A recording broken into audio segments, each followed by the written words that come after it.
Et vous êtes bien sur RMC et BFM TV. Bonjour Manuel Bompard. Bonjour. Merci d'avoir accepté de répondre à mes questions ce matin. Vous êtes le coordinateur de la France Insoumise, le patron quoi. Et vous êtes également député La France Insoumise des Bouches-du-Rhône. Nombreuses questions à vous poser sur l'état de la France, le budget qui a finalement été adopté malgré vos motions de censure. Mais une question d'abord sur les réquisitions à l'encontre de Marine Le Pen hier. Une peine de 5 ans d'inéligibilité, 4 ans d'emprisonnement, dont 3 avec sursis. La possibilité d'aménager la partie ferme sous bracelet électronique, 100 000 € d'amende. Voilà ce qui a été réclamé hier par le parquet général. À l'époque de la première condamnation, Jean-Luc Mélenchon avait déclaré que la décision de destituer un élu devait revenir au peuple, sous-entendu pas au juge. Le dites-vous encore aujourd'hui? Ce que nous disions à l'époque du procès en première lecture, en quelque sorte, en première instance, pardon, première lecture c'est pour les textes, c'est qu'une décision aussi grave que celle qui consiste à déclarer une potentielle candidate à l'élection présidentielle inéligible, de notre point de vue, ne pouvait pas être prise sans que l'ensemble des voies de recours judiciaires puissent être invoquées. Là, en l'occurrence, Madame Le Pen a eu quand même la possibilité d'avoir un procès en appel qui se tient avant l'élection présidentielle. Si elle n'est pas satisfaite des modalités du jugement, elle a le pouvoir de se pourvoir en cassation, comme on dit. On sait d'ores et déjà, en tout cas c'est des informations qu'on a eues, que cette éventuelle instruction en cassation aurait lieu aussi avant l'élection présidentielle. Juste avant, à 2 mois. C'est vrai, vous avez raison. Mais voilà, il me semble que du point de vue de ce qu'on pouvait, en quelque sorte, être sur les éléments sur lesquels on pouvait être prudent après le jugement en première instance, nécessitant la possibilité d'un recours, il me semble que Madame Le Pen, d'un certain point de vue, peut être rassurée du fait qu'elle a eu le droit à ces différentes voies de recours. Vous estimez que la justice, là, ne prend pas la place du peuple? Bien sûr que quand vous avez une peine d'inéligibilité, ça empêche une candidate ou un candidat à une élection de pouvoir se présenter. Et moi, je préfère toujours que ça soit le peuple qui dise son dernier mot. Mais là, en l'occurrence, on parle quand même de faits qui sont des faits extrêmement graves. On parle de détournements qui se chiffrent à 4 millions d'euros. C'est des sommes qui sont des sommes considérables.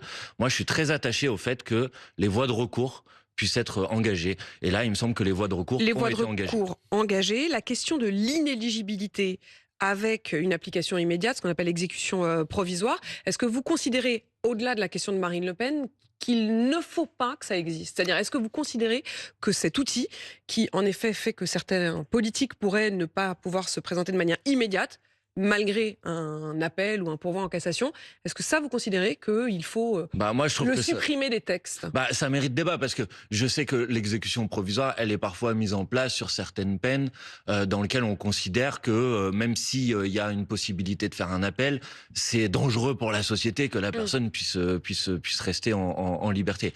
Mais il faut toujours proportionner ce type d'éléments, parce que le principe de la justice, c'est qu'une fois qu'on a été jugé une fois, on doit pouvoir faire un appel.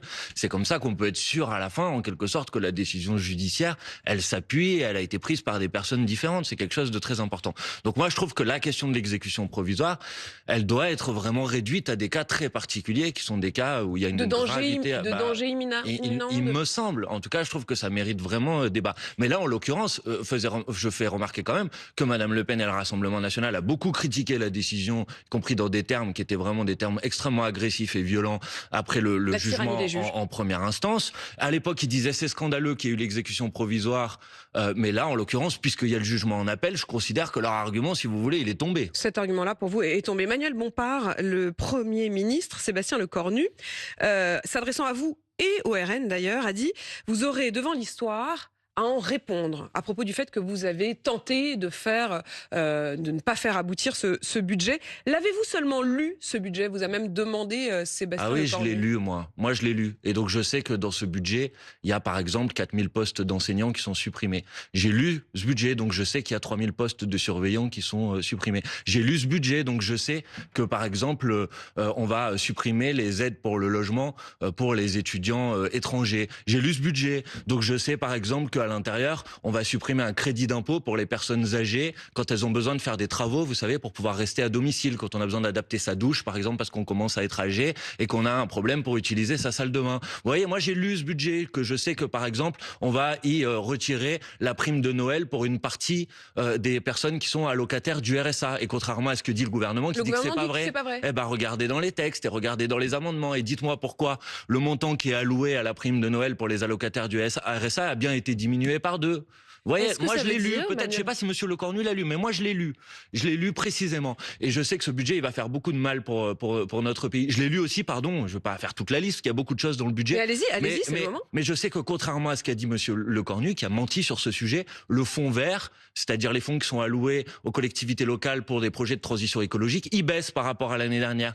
Et ce qu'on appelle les crédits alloués à la rénovation, ma prime rénove, le dispositif qui est alloué pour les gens qui organisent la rénovation thermique ou énergétique de leurs bâtiments, il baisse par rapport à l'année dernière. Vous voyez, Monsieur Lecornu, je sais pas, peut-être que lui il l'a bien lu, mais c'est plus grave s'il l'a bien lu parce que non seulement il l'a lu et après il a menti. Est-ce que vous estimez que le Parti socialiste s'est fait avoir? Ah mais évidemment, écoutez, le Parti socialiste, au mois de septembre, Madame de Malherbe, je vous invite à faire ce travail. Ils ont présenté leur contre-budget. Et forcément, au début d'une discussion budgétaire, quand vous présentez votre compte budget, bah, c'est une base de négociation. Il y avait 20 mesures qui concernaient soit des nouvelles recettes, soit des investissements que le Parti socialiste considérait utiles. Est-ce que vous savez, Madame de Malherbe, combien dans le budget de Monsieur Lecornu il y a parmi ces 20 mesures? Je vais vous répondre. Vous savez combien? 0. Voilà. Il y a Donc 0. ils n'ont obtenu aucune pas des mesures de leur contre-budget. Pas les mesures de nouvelles recettes ou d'investissements indispensables, type les transports en commun, la transition écologique, que eux considéraient comme étant la priorité. Ce budget, Posez-leur la question. Moi, je suis pas parti socialiste, mais manifestement, ils avaient tellement peur que des élections législatives puissent avoir lieu qu'ils ont été prêts à tout accepter. Mais il y a des points sur lesquels ils sont extrêmement fiers d'avoir obtenu des choses. Un des derniers, c'est le repas à 1 euro pour les étudiants. Alors, vous savez, je veux dire 2 choses sur ça. D'abord, l'année dernière... C'est bien dans le budget, ça. Oui. Attendez, c'est bien dans le budget, mais on va rentrer dans les détails. Parce que, vous savez, dans le budget, il faut regarder, c'est comme les contrats d'assurance, il faut regarder un petit peu les astérisques. D'abord, c'est une proposition qui a été votée l'année dernière à l'Assemblée nationale. À l'unanimité, il y a eu juste les macronistes qui se sont abstenus. Donc c'est un peu gonflé d'expliquer que maintenant, il faut remercier le gouvernement de mettre en place des choses qui sont votées à l'Assemblée nationale. Mais surtout, moi, en tant que député, depuis qu'il y a eu cette annonce, je reçois des mails, des CROUS, qui disent « Attendez, on a un problème. C'est qu'il y a eu cette annonce qui a été faite, mais les moyens qui nous sont alloués sont en baisse par rapport à l'année précédente, donc on voit pas comment on va pouvoir la mettre en œuvre, cette mesure. » Donc en fait, on leur dit qu'ils auront ça, mais ils n'ont pas les sous qu'ils vont... Je ne sais pas comment ils vont faire, ou alors ils vont devoir couper ailleurs. Parce que les budgets de la vie étudiante, ils baissent. Donc vous voyez, c'est beaucoup d'entourloupes. Et moi, je pense que les entourloupes, ça suffit maintenant. Et que le Parti socialiste assume une très lourde responsabilité en maintenant le gouvernement au pouvoir, en laissant passer ce budget qui est, je crois, avoir donné un certain nombre d'éléments qui montrent à quel point il est problématique. Et puis en laissant un gouvernement en place qui met une politique, et une politique que l'on combat. D'ailleurs, j'ai vu que le PS avait fait un communiqué contre les suppressions de 4000 postes d'enseignants. Ah bah très bien, mais si vous êtes contre, il fallait censurer le gouvernement, c'est plus simple, ça éviter que ça ait lieu. Voilà. Donc il va y avoir des élections municipales le 15 et le 22 mars, et ça va être aussi l'occasion de sanctionner toutes celles et ceux qui ont laissé passer ce budget. J'y viens au municipal dans un instant, mais une question aussi sur les documents de l'affaire Epstein. Je reçois dans un peu plus d'une demi-heure sur BFM TV Jack Lang, qui dit assumer les liens établis avec Jeffrey Epstein, lui-même et sa fille. Vous demandez une commission d'enquête? Oui, je pense que c'est nécessaire. C'est une proposition que notre groupe a formulée. Je pense que le mieux, c'est qu'elle soit transpartisane. Donc nous, on propose à co-signature aux autres parlementaires, parce que les révélations, et notamment les dernières révélations, les documents qui ont été révélés, ils posent un certain nombre de questions qui sont des questions légitimes. D'abord, il y a un certain nombre de personnalités qui sont citées à l'intérieur. Alors moi, je suis pas juge, je suis pas procureur. Le seul pour lequel, alors il y a des millions, il y a des millions de documents, et donc effectivement les enquêtes sont toujours en cours. Mais le seul, semble-t-il pour l'instant, qui ait reçu de l'argent et qui ait eu des liens aussi avérés, c'est Jack Lang. Les autres, c'est des noms qui sont cités, mais parfois même dans des articles qui sont il y a eu partagés beaucoup de sur les mails. Je pense qu'il faut qu'il y ait un travail. En tout cas, vous estimez que cette commission d'enquête doit pouvoir faire ce travail. Mais bien sûr, pour que la vérité puisse être faite. Et puis je rappelle quand même qu'il y a en quelque sorte deux volets. D'abord, il y a l'affaire sordide, ignoble de trafic de mineurs, de crimes sexuels, de pédocriminalité. Et il y a donc des victimes. et potentiellement des victimes en France. Et donc il est quand même légitime qu'on rende justice à ces éventuelles Jack Lang y victimes. répondra tout à l'heure, mais il dit lui-même j'ai souvent vu Jeffrey Epstein accompagné, dit-il, de jolies femmes. Il dit elles n'avaient pas l'air mineures, mais en effet, au minimum, il avait cette Bah, et ça, c'était dans Paris. donc il Ça, doit y c'était avoir. lorsqu'il l'a vu à Paris. Donc c'est quand même la moindre des choses de rendre de rendre justice, pardon, à des personnes qui ont été victimes. Et puis il y a un deuxième volet qui est évidemment pas de même nature, mais qui pose question aussi, qui est des noms qui sont cités, peut-être des risques d'ingérence étrangère dans des processus électoraux. Et ça aussi, on doit pouvoir faire une enquête sur ce sujet. Et je veux dire deux choses, parce que parfois quand on dit ça, on me dit oui, mais le complotisme. Bah, si on veut éviter qu'il y ait du complotisme, il faut avoir des procédures qui permettent de faire la vérité. Et puis deuxième chose, là où je mets en garde, je lis sur les réseaux sociaux des commentaires antisémites, avec des formules issues d'une vision de la société du type le complot. Hein, vous voyez ce que je veux dire De quoi, le complot judéo-maçonnique, Voilà, comme on des disait, gens qui sous la disent des Troisième choses République comme ça. Donc je leur dis attention, pas ça. Pas ça. On peut faire la vérité sur ce qui s'est passé, mais c'est pas en raison de la confession ou de l'origine d'une personne. Je pense que c'est important de le dire, Madame Qui de a fait Malherbe. ces... Enfin, moi, j'ai Non, pas mais vu, je vois des commentaires sur les réseaux c'est peut-être sociaux sur les parfois. fils que vous suivez. parce Non, que non, moi, pas sur les fils que moi je suis. Enfin, si vous ignorez qu'il y a autour de ces révélations de documents de l'affaire Epstein des gens qui en profitent pour faire valoir une vision de la société antisémite, c'est qu'on n'a pas regardé la même chose. Donc je me permets de mettre en garde sur ce sujet, ça me paraît important Mais de le faire. tout à fait, Manuel Bompard. Les municipales, vous le disiez. Alors, quand on interroge les Français, leur priorité, désormais, c'était jusqu'à présent le pouvoir d'achat, c'est désormais la sécurité. Sur ce point-là, qu'est-ce que vos candidats apportent comme réponse? Bah, une rupture avec la doctrine qui est celle qui est à l'œuvre aujourd'hui dans l'essentiel des communes et qui ne fonctionne pas. Madame de Malherbe, est-ce que vous savez quelles sont les deux villes qui sont les plus vidéosurveillées en France? Je vais répondre. Je crois qu'il y a Nice. C'est Nice la première. Et c'est Nîmes la deuxième. À Nice, il y a eu ces dernières années une augmentation de 70% des délits liés au trafic de drogue. C'est à peu près dans les mêmes proportions à Nîmes. Donc moi, je veux bien qu'on me fasse croire que ce sont ces recettes-là qui fonctionnent, mais je le pense pas du tout. Donc nous, ce que nous défendons, c'est évidemment qu'il faut prendre en compte cette question de la sécurité. Non, je dis pas de vidéosurveillance, ça veut dire on fait un moratoire.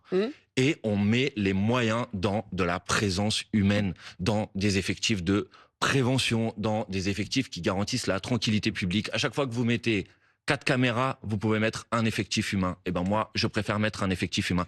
Et j'assume sur ce sujet d'être en rupture avec les positions qui sont défendues par un certain nombre de municipalités. Pas pour des raisons idéologiques, mais parce que ça ne fonctionne pas. Totalement votre point de vue lorsqu'ils ont été élus, je pense au maire de Bordeaux ou au maire de Lyon, ont aujourd'hui évolué sur cette question-là. Eh ben, je pense qu'ils se trompent. Je pense qu'ils font une erreur et une maladresse. Alors évidemment, il ne faut pas faire n'importe quoi. Je vous dis pas qu'au lendemain, vous allez tout supprimer. Mais il faut faire monter en puissance un travail de prévention, un travail de tranquillité, un travail de présence sur le terrain. Faire en sorte que dans nos quartiers, dans toutes nos villes, il y ait des services publics, il y ait des commerces, qu'il y ait de la vie. C'est comme ça qu'on garantit la sécurité et la tranquillité publique. Et donc, nous, on assume d'avoir une vision qui est une vision différente de celle des autres. Mais je pense qu'elle serait plus efficace. À partir de quelle nuance de couleur de peau, noir ou marron, ou de je ne sais quelle couleur, vous considérez que c'est OK d'être élu? Quelle que soit sa couleur de peau, c'est OK d'être élu? Je ne comprends pas pourquoi vous posez cette question. Je pose cette question parce que j'ai lu les propos de différents candidats, Oui. la France Insoumise, qui disent qu'il faut élire un racisé parce qu'il faut désormais représenter le réel peuple de France qui doit reprendre le pouvoir. Je lis les propos de Daniel Obono qui dit à propos de la fête de l'UMA que c'est une fête de blancs et que d'ailleurs finalement ça ressemble à des amphis de la France Insoumise et ça lui fait honte. Écoutez, Apolline de Malherbe, il y a une question qui nous est posée. Est-ce qu'on considère aujourd'hui que notre classe politique, elle est représentative de la population française dans toutes ses dimensions? Ses dimensions sociales, ses dimensions de genre, ses dimensions d'origine. Est-ce qu'on considère ça? Je pense pas. Quand vous savez que, de mémoire, il y a à peu près 80% des maires en France qui sont des hommes et seulement 20% qui sont des femmes, alors que 50% de la population sont des femmes. Attendez. Mais de quelle couleur êtes-vous?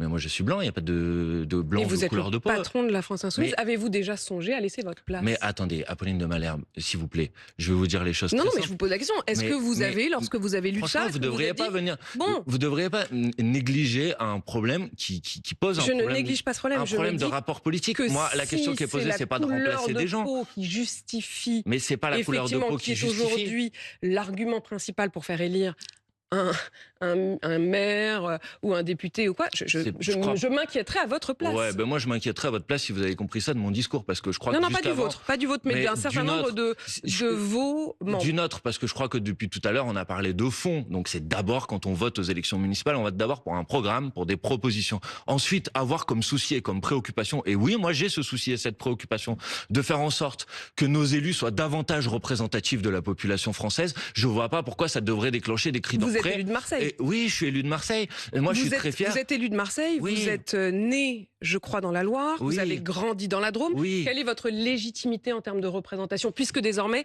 pour la représentation, il faut venir d'un terreau. Peut-être que j'ai été élu la dernière fois en 2024 au premier tour de l'élection législative avec plus de 70% des voix. Peut-être que ça me donne une certaine légitimité, Madame de Malherbe. Qu'est-ce que vous en pensez? Oui, très bien, mais je suis pas en train de vous dire que du jour au lendemain, il va falloir remplacer tous les élus. C'est pas ce que je vous dis. Je vous dis que il me semble que c'est légitime d'avoir une importance particulière qui est attachée. Et nous, c'est ce qu'on fait à la France Insoumise, je l'assume, à faire en sorte d'essayer de présenter des candidates et des candidats qui soient davantage représentatifs de la population française. C'est philosophique, Manuel Bompard. Oui, moi aussi, c'est très philosophique. Tout à fait. Lorsque Rima Hassan dit cette époque du porte-parole est révolue, c'est-à-dire désormais, vous ne parlerez pas en notre nom, dit-elle. Les porte-paroles ne peuvent plus être des voix et des visages qui ne soient pas incarné. Encore une fois, je vous pose la question, combien de temps allez-vous rester à la tête de la France Insoumise? Mais c'est d'abord les militantes et les militants de la France Insoumise, c'est ça qui le décident, mais c'est pas le sujet. Je veux dire, Rima Hassan, elle a pas remis en cause. C'est pas eux qui le décident parce qu'il se trouve qu'il n'y a pas de vote. Mais si, il y a un vote. Mais bon, on va pas rentrer dans le détail si vous voulez. Mais Rima Hassan, elle a pas remis en cause, par exemple, ma présence. Elle a remis en cause, et elle a remis en cause le fait que la classe politique aujourd'hui est pas suffisamment représentative de la population telle qu'elle est. La question, c'est pouvez-vous parler? Je comprends pas que vous déclenchez, vous voulez faire en sorte qu'il y ait une forme de peur morale sur ce sujet. Non, ce qui m'intéresse, il n'y a pas de problème. Pouvez-vous parler désormais en leur nom? Puisque vous considérez... je parle au nom... On va se mettre d'accord. Oui. La représentation politique, c'est l'idée justement, précisément, qu'à un moment, on considère qu'un élu nous représente tous. Qu'on ait voté pour lui ou pas. Qu'on partage ses idées ou pas. Mais désormais, la question, lorsque Sébastien Delogu dit désormais, il faut élire un racisé parce que le peuple réel de France doit reprendre le pouvoir. Lorsque Daniel Obono dit j'ai compris, la vous fête de pouvez refaire les citations. Mais c'est la question vous les avez Blancs. déjà dites une fois. Mais non, mais parce que le problème, c'est que vous prenez des propos, vous les sortez d'un contexte. Non, pas du tout, et parce vous que là, il y en a essayez quand de même leur faire beaucoup. dire autre chose. Attendez, Apolline de Malherbe. Ce que je dis, c'est très simple. Ce que je dis, c'est que nos élus sont pas suffisamment représentatifs de la population et qu'ils doivent l'être davantage. Voilà. Après, moi, quand je suis élu, je porte la parole de l'ensemble des électrices et des électeurs de ma circonscription, quelle que soit leur couleur de peau, quelle que soit d'ailleurs, y compris leur opinion politique. Mais qu'est-ce qui est le plus important? Même celles et ceux qui n'ont pas voté pour moi. Ce qu'on est de naissance ou ce que l'on devient? Mais vous devez pouvoir comprendre, je pense, que quand on est français, doit-on être réduit à notre origine, à notre couleur de peau, à notre religion? On n'est pas réduit à ça, mais quand la classe politique apparaît comme étant complètement décalée par rapport à la société dans laquelle on est, je crois en la liberté de penser contre ce que l'on est ou ce qu'on est, évidemment, ou ce qu'étaient nos parents. Mais comprenez, mais tout à fait, Apolline Nola, mais comprenez aussi qu'il y a toute une partie de la population française aujourd'hui qui se sont pas représentées par la classe politique telle qu'elle est aujourd'hui. Et si vous voulez répondre à cette fracture politique et démocratique, vous devez aussi travailler à faire en sorte que la classe politique soit davantage représentative. Par exemple, regardez, il n'y a pas suffisamment d'ouvriers à l'Assemblée nationale, il n'y a pas suffisamment d'employés à l'Assemblée nationale, et pourtant je considère pas qu'un ouvrier va représenter que les ouvriers de sa circonscription. Donc évidemment que c'est un sujet, une préoccupation qui est décisive sur une plateforme qui s'appelle la Librairie africaine. J'ai écouté plusieurs de leurs podcasts. Qui, pardon? Et votre monsieur Bilango, qui est l'un de vos députés, qui est lui-même candidat. Oui. Et la Librairie africaine avait ensuite, la semaine d'après, invité une femme qui disait, elle était de couleur noire, et elle disait faire des bébés avec un blanc, ça fait des métis, et au fur et à mesure, ça élimine les noirs. Ça lui posait problème. Franchement, Madame de Malherbe, vous n'allez pas m'interroger sur, on est allé quelque part et une semaine plus tard, il y a quelqu'un d'autre. Parce que, excusez-moi, mais je suis à votre micro. Avant, vous avez invité un certain nombre d'invités qui ont tenu des propos qui me dérangent beaucoup. Quand on commence à calculer à partir de quelle couleur de peau on est représentatif. Mais franchement, c'est bizarre que vous disiez ça. Pourquoi, justement? Je pense au contraire à la liberté. Oui, mais je vais vous dire, par exemple, je pense que vous êtes, je me permets, je pense que, par exemple, vous trouvez bien qu'il y ait eu la parité en politique et qu'il y ait maintenant davantage de femmes que d'hommes. Et vous auriez pu m'utiliser les mêmes arguments il y a quelques années dans ces débats-là. Sachez que j'ai toujours été justement pour la liberté de chacun. Oui, mais non, mais vous l'occurrence, je ne suis pas mais c'est pas une, mais c'est pas, non, mais je sais, mais c'est pas une remise en cause de la liberté de chacun de considérer que parfois il y a des mécanismes de domination qui existent dans la société qui font que, par exemple, les femmes sont moins engagées ou se présentent moins à une élection, que les personnes issues de l'immigration mais la sont question que je vous moins, pose, c'est qu'en moins se présenter à une défendant élection. cela, en Et donc, tirez-vous les conséquences pour vous-même? Mais moi, j'en tire les conséquences tous les jours. Vous allez voir pour nos candidates ou nos candidats aux élections municipales où on fait un travail, et c'est un travail qui se fait de manière consciente et qui remet en cause la liberté de personne pour faire en sorte que nos candidates et nos candidats soient davantage représentatifs de la population. Manuel Bompard, Je coordinateur trouve que c'est de un la bon France débat, c'est un débat Insoumise. intéressant. Et c'est un débat philosophique que je suis très heureuse d'avoir eu avec vous. Et je pense qu'on a pu peut-être le préciser. Vous êtes député Vous des me permettez de dire une dernière même si vous chose n'étiez pas né. Non, parce que là, C'est la dernière ligne droite pour après, s'inscrire sur les listes électorales aujourd'hui. Et on l'a Alors dit, inscrivez-vous. évidemment. Voilà. Vous êtes bien sur RMC et BFM TV.